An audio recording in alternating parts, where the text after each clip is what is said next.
Di tahun 2001, buruh atau pekerja Indonesia berjumlah 88 juta jiwa, atau hampir separuh total penduduk Indonesia yang berjumlah 206 juta jiwa. Melihat jumlah ini, tidaklah heran ketika masih menjabat presiden, Soekarno pernah berucap bahwa buruh adalah sosok guru revolusi. Lalu seperti apakah sebagian masyarakat kini memaknai kata buruh atau pekerja ini? Dek, kata Ade buruh itu apa, Dek? Ya? Buruh. Buruh? Buruh, tenaga buruh. Buruh. Buruh itu sebuah pekerja di sebuah perusahaan pabrik gitu. Pabrik. Ya. Ya sama orang yang kerja di pabrik, terus ya yang disuruh-suruh sama orang gitu. Kalau buruh mah Intan mah kesannya tuh definisinya agak-agak gimana gitu. Konotasinya tuh negatif gitu. Kalau pekerja kayaknya rada gimana. Kalau buruh mah kesannya asa gimana. Buruh, mungkin kalau sama ini buruh identik dengan gaji yang kecil, terus hak-haknya kurang dipedulikan gitu ya. Sedangkan kalau karyawan mungkin ada pasal-pasal khusus hukum yang mengatur tentang mereka gitu. Buruh itu karyawan yang agak kasar kayaknya gitu, di konotifkan sana. Kalau kata Bapak, Pekerja. ya. Apa bedanya buruh sama karyawan, Pak? Kalau buruh kesannya buruh kasar ya. Kalau karyawan misalnya kantoran gitulah. Kalau menurut saya sih, kalau arti buruh itu ya karyawan gitu ya. Tapi kalau secara kasarnya buruh itu kuli gitu.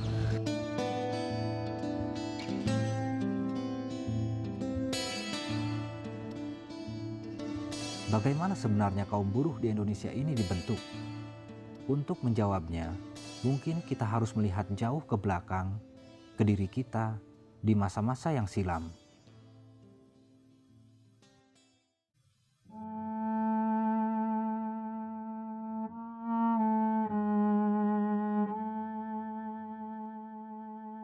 Tahun 1870, pemerintah Belanda mengeluarkan Undang-Undang Agraria dan Undang-Undang Gula yang memberi kesempatan kepada kaum kapitalis yang ingin menanamkan modalnya di Hindia Belanda untuk mendapatkan hak guna tanah dalam jangka waktu panjang dan menghapuskan campur tangan negara dalam industri pertanian, khususnya gula. Di masa sebelumnya, yakni pada masa tanam paksa, perekonomian Hindia Belanda dikuasai oleh modal negara. Saat itu, perusahaan swasta hanya bisa menjadi kontraktor perusahaan negara. Sistem ini memberikan keuntungan besar bagi kerajaan Belanda dalam waktu singkat, tapi tidak memberi kesempatan kaum pengusaha dan penanam modal dunia untuk ikut menuai untung di Hindia Belanda. Tahun 1870, melalui Tweede Kamer atau Majelis Rendah Kerajaan Belanda, mereka berhasil mendesak pemerintah Belanda untuk memberlakukan sistem ekonomi liberal di Hindia Belanda. Itu semua akhirnya benar-benar memantapkan perubahan masyarakat dari masyarakat yang semi kapitalis. Kalau kita bicara 1830 sampai 1870 adalah semi, itu atau proses transisinya. 1870 sudah bisa dibilang transisi sudah berakhir dan mereka hidup di kehidupan yang kapitalistik. Dari sinilah dimulai sistem ekonomi liberal. Industri-industri mulai mempekerjakan pekerja yang diupah. Saat itu dikenal dengan istilah kuli. Inilah awal terbentuknya kaum buruh atau kelas pekerja di Indonesia. Jadi lahirnya buruh di Indonesia itu bukan satu akibat dari perkembangan internal masyarakatnya, tapi lebih merupakan hasil dari proses yang didorong oleh satu kekuatan dari luar, yaitu modal. Berbarengan dengan tumbuhnya jumlah perusahaan di Hindia Belanda, rakyat yang sebagian besar adalah petani, mulai kehilangan tanah pertaniannya dan mereka umumnya berubah menjadi kuli-kuli bagi perusahaan Eropa. Tenaga kerja ini tidak otomatis ditarik langsung ke daerah industri, tapi industri itu sendiri datang ke daerah yang yang bisa mendukungnya, bukan hanya untuk lahannya, tapi juga untuk orangnya. Jadi orang petaninya itu tidak harus keluar dari lokalitasnya, dan ini artinya secara sosial atau secara kultural dia masih terikat dengan komunitas yang ada. Dengan kondisi masyarakat yang masih sedikit subsisten tersebut, menyebabkan bisa dibangun upah yang murah. Upah para kuli yang rendah ini sangat beragam, bergantung pada lokasi dan sektor industri tempat mereka bekerja. Semakin jauh letak perusahaan dari ibu kota, semakin kecil pula upahnya.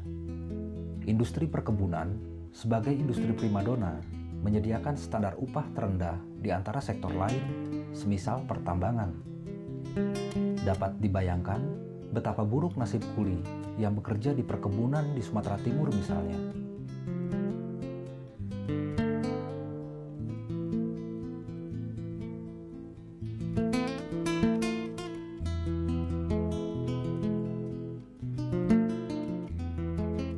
Terkait dengan meluasnya penggunaan pekerja upahan ini, pemerintah kolonial mengeluarkan Undang-Undang Perburuhan pertama pada tahun 1880 yang dikenal sebagai Ordonansi Kuli.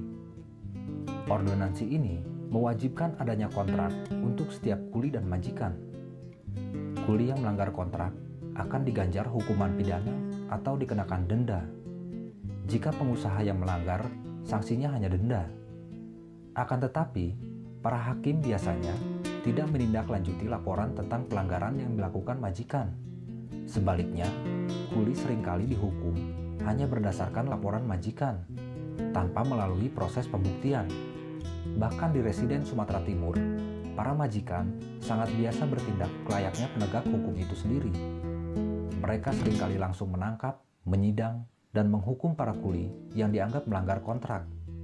Menghadapi kesewenang-wenangan para majikan, para kuli yang didatangkan dari Jawa atau Cina tidak jarang melawan dengan melakukan aksi kolektif, walaupun mereka belum mengenal organisasi buruh. Perlawanan mereka saat itu biasanya langsung dicap oleh pemerintah kolonial sebagai aksi pemberontakan. Bagaimanapun bentuk dan pelaksanaannya, peraturan ini tetap dipakai sebagai alat promosi yang ampuh untuk mengundang para penanam modal swasta mancanegara. Investor-investor mulai beragam, datang dari berbagai negara, tidak semata-mata dari Belanda saja, tapi juga dari Amerika, juga dari Perancis, dari Inggris. Dan tentu saja mereka membawa juga sebagian kehidupannya di negerinya yang maju tersebut. Yang tidak bisa dilupakan adalah kehidupan untuk berserikat. Tahun 1903 kalau nggak salah, saya ingat, itu ada namanya desentralisasi. Nah, desentralisasi itu artinya kota itu akan melahirkan peraturan-peraturannya atau mungkin perangkat pemerintahan kotanya itu berdasarkan orang-orang yang di kota itu. Jadi mulailah terjadi pengelompokan. Jadi yang buruh membuat serikat buruh, yang lain juga membuat organisasinya sendiri gitu ya. Dalam konteks pemerintahan kota gitu. Pada awalnya, serikat-serikat buruh yang berdiri di Hindia Belanda tidak ditujukan bagi buruh-buruh pribumi. Swikerbond yang didirikan pada tahun 1906 di Surabaya hanya beranggotakan golongan menengah atas buruh Eropa di pabrik gula. Bahkan ada juga yang dari namanya saja jelas tampak bahwa serikat buruh ini hanya ditujukan bagi golongan buruh tertentu yang hanya dijabat oleh orang-orang Eropa. Misalnya Serikat Asisten Kebun di Delhi yang didirikan tahun 1907. Jikapun ada serikat buruh yang beranggotakan buruh pribumi, serikat ini tidak mengakui hak suara anggota pribumi. Ini terjadi pada Staatsboorbond, yaitu sebuah serikat buruh jawatan kereta api yang didirikan pada tahun 1905 di Bandung. Tanggal 14 November 1908, berdiri sebuah serikat buruh perkeretaapian lain di Semarang. Serikat buruh ini dibentuk oleh buruh-buruh Eropa dari 3 perusahaan kereta api swasta. Serikat ini diberi nama VSTP atau Serikat Buruh Kereta Api dan Tram. Selama 5 tahun pertama, VSTP lebih mengutamakan buruh Eropa, dan ini nampak dari susunan kepengurusan yang seluruhnya adalah orang Eropa. PSTP pertama adalah seperti itu. Ya, dia adalah pengelompokan kota yang dibangun oleh orang-orang yang punya latar belakang sosial demokrat di Belanda.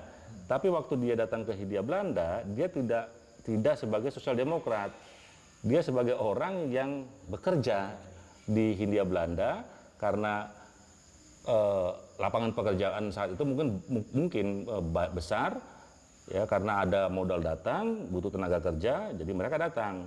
Nah, karena jumlah mereka relatif banyak, mereka membuat kelompok dalam konteks kota. Jadi PSTP itu dibuat dalam konteks kota. Nggak ada PSTP itu sampai ke desa-desa, dia hanya di kota-kota.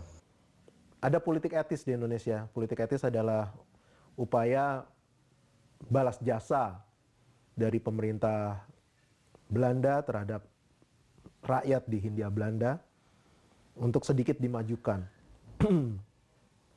Tapi sebetulnya politik etis sendiri ditujukan untuk menciptakan tenaga kerja profesional atau semi profesional dengan harga lebih murah. Kalau membutuhkan dokter atau jasa-jasa seperti itu, kalau didatangkan dari Eropa tentu gajinya sangat mahal.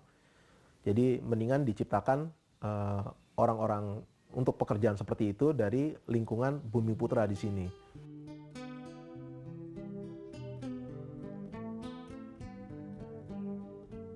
Tahun 1913, VSTP mengubah struktur keanggotaannya yang semula hanya untuk buruh asal Eropa, kini terbuka untuk semua golongan. Sejak itulah buruh pribumi mulai dapat masuk, tidak hanya sebagai anggota, tapi juga sebagai pengurus serikat. VSTP di tahun 1914 mengambil dua keputusan penting. Pertama, organisasi ini memutuskan untuk bergabung dengan Federasi Serikat Buruh Transportasi Internasional. Dan yang kedua, memutuskan 3 dari 7 anggota Dewan Pengurus Harian Pusat adalah orang Indonesia. Salah satu dari ketiga orang itu adalah Semaun, seorang juru tulis berusia 16 tahun dari Stadspur Surabaya, yang sekaligus juga menjabat sebagai sekretaris cabang Surabaya Sarekat Islam, salah satu organisasi politik pribumi yang tertua. Secara perlahan, VSTP mengalami perubahan dari Serikat Orang Eropa menjadi Serikat Orang Indonesia. Di penghujung tahun 1913, VSTP hanya beranggotakan 1.242 buruh yang mayoritasnya, yakni 673 orang, adalah orang Eropa. 10 tahun kemudian, serikat ini memiliki 93 cabang di Jawa dan beberapa di Sumatera, dengan anggota sekitar 13.000 orang yang mayoritas utamanya adalah buruh Indonesia. Organisasi ini tetap karena dibuat oleh orang Eropa sampai tahap tertentu di Eropa. Nah, proses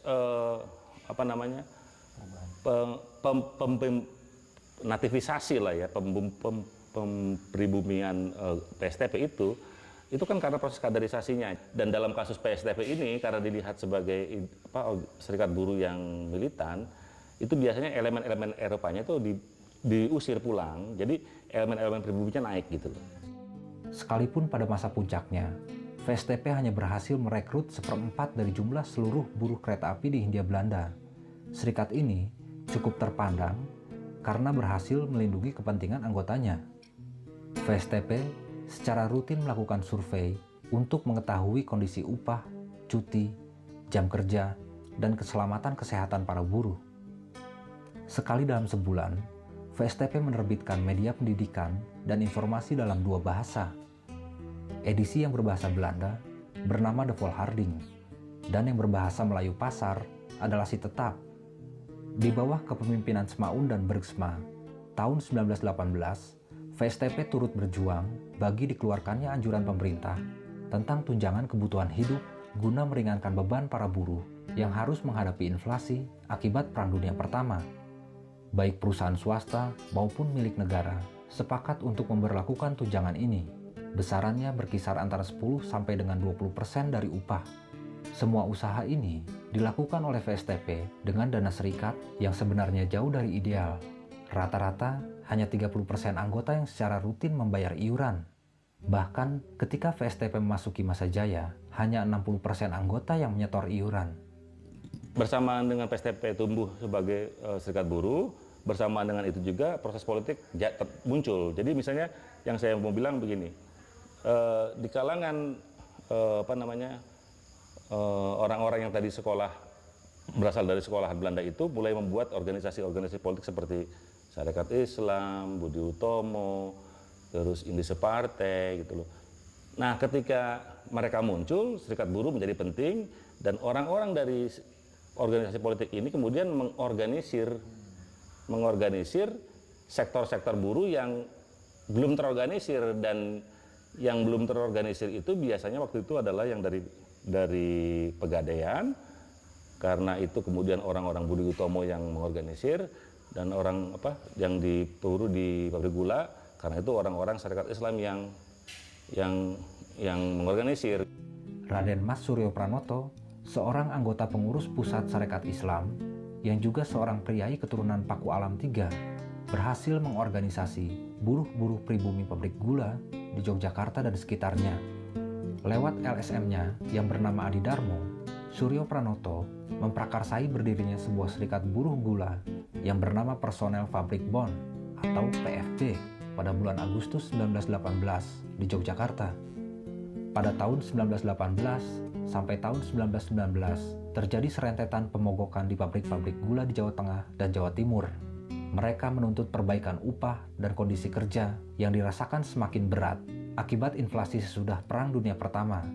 Selain itu, para buruh juga harus menghadapi kenaikan harga beras akibat gagal panen di tahun 1919. PFB berhasil mendesak Gubernur Jenderal dan Volksraad atau semacam Dewan Perwakilan Rakyat di Hindia Belanda untuk melakukan perbaikan upah, jam kerja, pensiun, dan perumahan bagi buruh-buruh gula. Keberhasilan ini mendorong buruh-buruh di pabrik gula untuk bergabung dengan PFB. PFB berhasil menarik simpati ribuan buruh gula pribumi dalam waktu sangat singkat. Di akhir tahun 1918, PFB beranggotakan sekitar 700 orang saja. Tapi setahun kemudian, jumlahnya melonjak menjadi 8.000 orang yang tersebar di 90 cabang di Jawa Tengah dan Jawa Timur. Pada Agustus 1920, PFB mencatat 31.000 anggota dari 190 cabang di seluruh Pulau Jawa. Dan di akhir tahun 1920 ini, PFB menyatakan telah menghimpun 43.000 buruh pabrik gula sebagai anggotanya. VSTP dan PFB dan beberapa serikat buruh lain sempat menyatukan diri dalam sebuah vak sentral pada tahun 1919 di Yogyakarta. Ini adalah pusat serikat buruh pertama yang didirikan buruh pribumi di Hindia Belanda.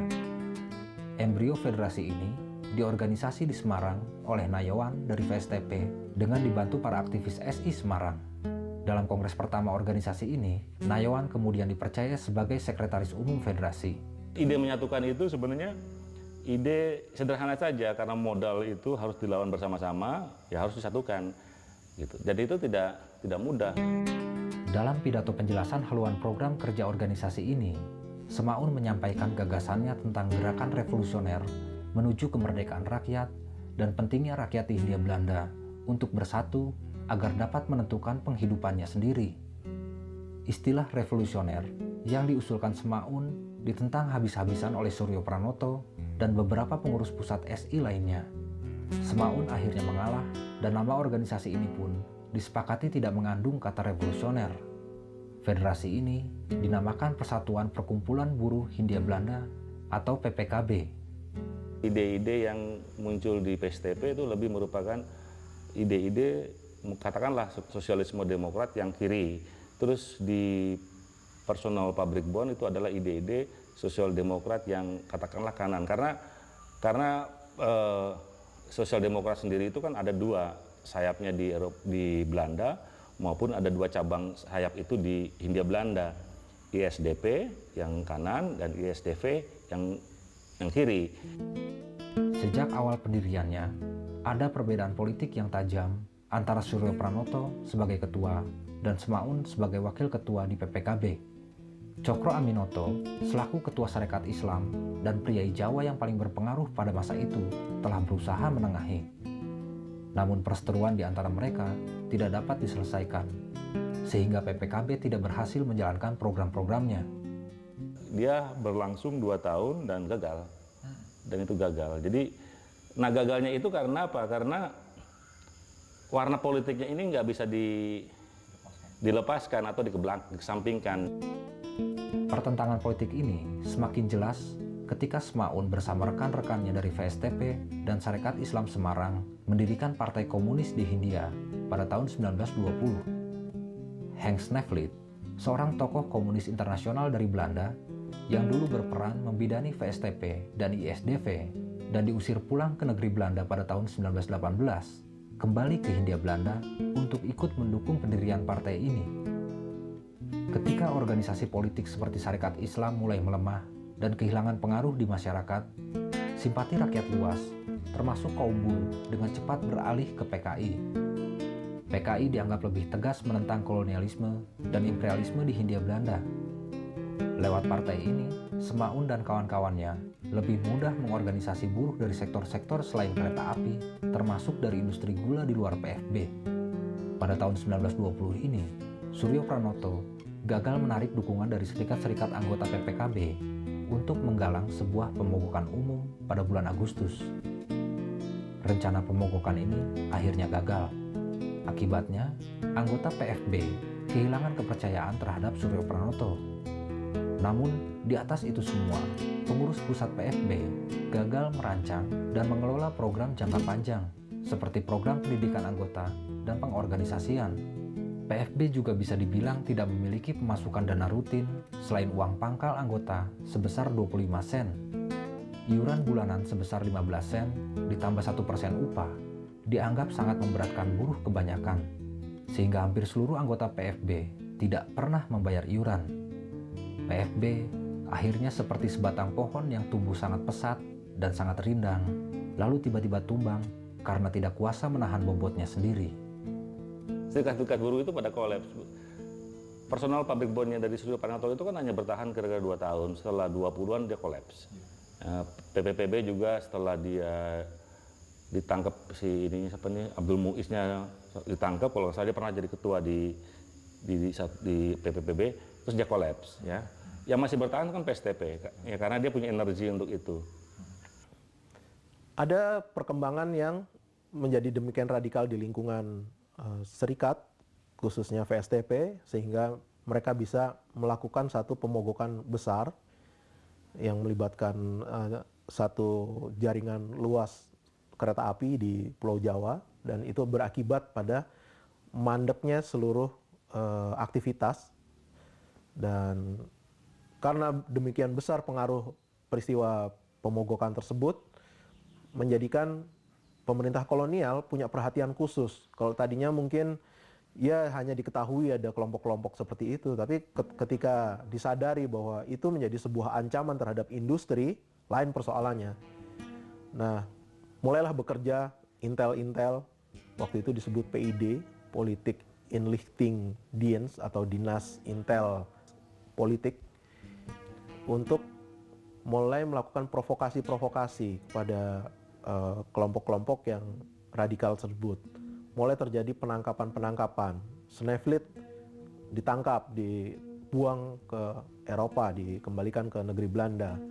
Kemudian Semaun dari Indonesia dibuang ke negeri Belanda. Tokoh-tokoh PKI yang tersisa di Hindia Belanda menggalang sebuah pemberontakan di Jawa dan di Sumatera pada November 1926 dan awal 1927.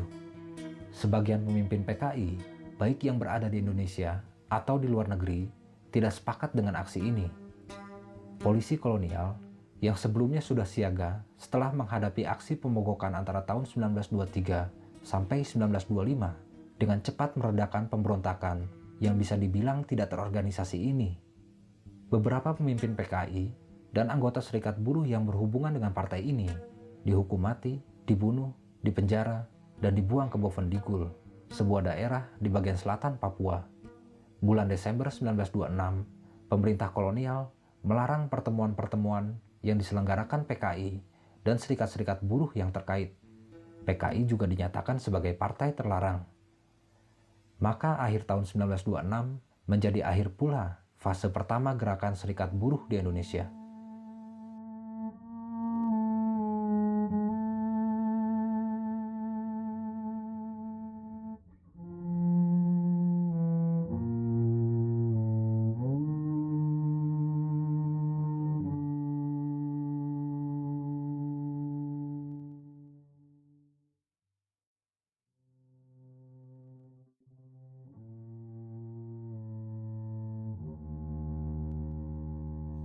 Selama beberapa masa setelah pemberontakan tahun 26, pemerintah kolonial sangat membatasi kehidupan serikat buruh. Gerakan serikat buruh semakin sepi karena hampir tidak ada lagi aktivis serikat buruh di Indonesia. Sisa-sisanya itu kemudian membentuk serikat buruh kecil yang menurut saya dia hanya bisa dilihat sebagai bagian dari sejarah individualitas ya. Jadi misalnya serikat buruh A, serikat buruh B, individualitas, tapi tidak bisa dibaca dalam suatu periode karena signifikansinya kemudian jadi kecil gitu loh. Walaupun ada upaya-upaya membangun kembali, tapi proses pembangunan itu mungkin lebih bersifat wacana. Ada Sutomo yang menulis buku, ada Sultan Syahrir yang menulis buku. Ada upaya juga membentuk beberapa grup, tapi politik bergeser menjadi ke politik wacana. Pada awal tahun 40-an, pemerintah Belanda bersikap jauh lebih longgar terhadap serikat buruh. Pemerintah sadar bahwa Perang Pasifik antara sekutu melawan Jepang telah pecah dan mereka perlu dukungan rakyat Indonesia untuk menghadapi Jepang. Tuan Yoshizawa selaku utusan Jepang diberitahu bahwa pemerintah Hindia Belanda tidak akan menjual minyaknya pada Jepang, tapi hanya pada negara-negara sekutu. Pemerintah Hindia Belanda juga menitip pesan pada Jepang bahwa Hindia Belanda menolak penjajahan oleh negara manapun. Tahun 41, saya diangkat sebagai ya namanya dulu survivor. Kalau bahasa sekarang ya jurnalis. Tapi pekerjaan saya itu nomor satu ya menakar getah. Karena itu berkebun karet. Jadi menanam getah sudah orang itu menteres pohon karetnya. Waktu itu mulai perang, kemudian buruh-buruhnya itu ya seperti itu dilatih untuk latihan baris berbaris itu oleh Belanda. Jadi Belanda perkembangan itu mendatangkan seorang pensiunan sersan mayor orang Manado yang disuruh melatih buruh-buruh itu. Tapi usaha Belanda ini sudah terlambat. Militer Jepang dengan mudah menduduki Hindia Belanda. Masuknya Jepang juga dibantu oleh sebagian kaum nasionalis seperti Soekarno dan kawan-kawan karena dijanjikan akan diserahi kekuasaan atas Hindia Belanda jika cita-cita Asia Timur Raya tercapai. 8 Maret 1942, pemerintah Hindia Belanda secara resmi menyerah kepada Jepang.